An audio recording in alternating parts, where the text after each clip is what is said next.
नमस्कार मु सोनाली आपण समस्त को जन्माष्टमी हार्दिक शुभकामना जनावछि। आज जन्माष्टमी स्पेशल चूड़ा घसा बनैबा चलंतु।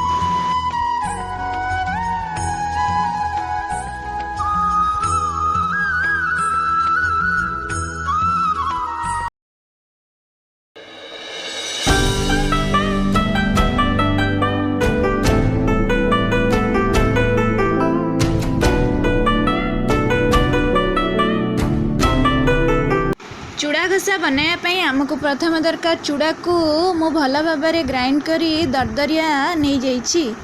ता सहित आमको दरकार चीनी,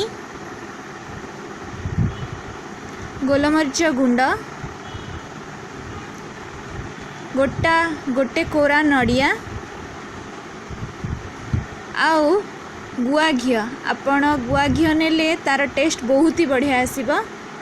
जेहेतु आम भोग प्रस्तुत करने जाऊँगी आपण अमूल घी भी नहीं पारे।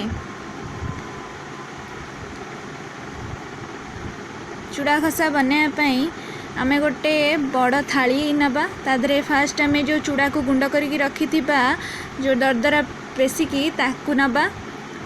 तापरे आम से जो आम गुआ घी यहाँ आमर घरे प्रस्तुत गुआ घी आपण निजे गुआ घी आनीपर घरे भी तैयारी करथिबा गुआ घी नहीं पारे। ताकू पकेबा घीर परिमाण टिके अधिक रहिबो।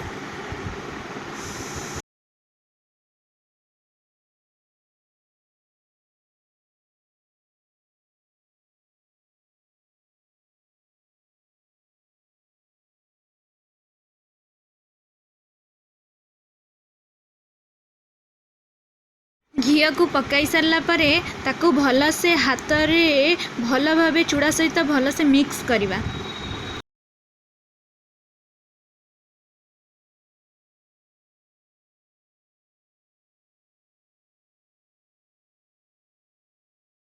जेमिति चूड़ा सहित घी पूरा मिक्सी जीव हाथ रे ताकू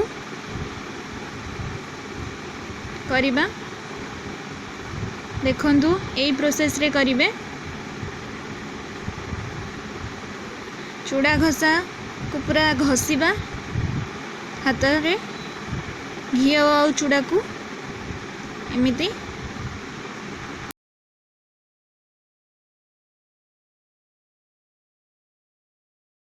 भल से घसी गला परे सेथिरे आमे चीनी दबा।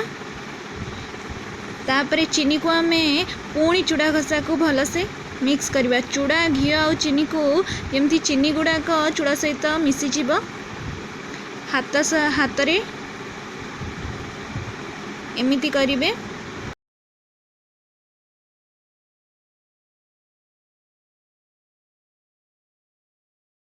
तो चीनी घी मिसीगला परे चूड़ार कलर केमिति चेंज हो आसलानी आउ केमिति सब जिनस मिसीगलानी चूड़ा सहित। ताकू आमे 15-20 मिनट एमती घसीबा चूड़ा को।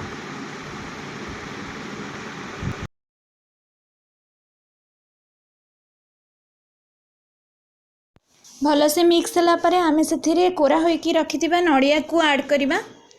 तापरे नड़िया को चूड़ा सहित भल से मिक्स करिबा। जेमती नड़िया चूड़ा सहित पूरा मिक्स हो जिवो।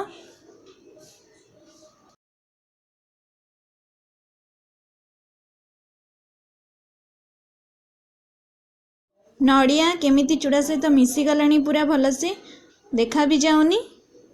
ताको भल से मिक्स करिबा। देखंतु मिसी गला परे ता ऊपर आमे टिके गोलमरीच गुंड पकेबा।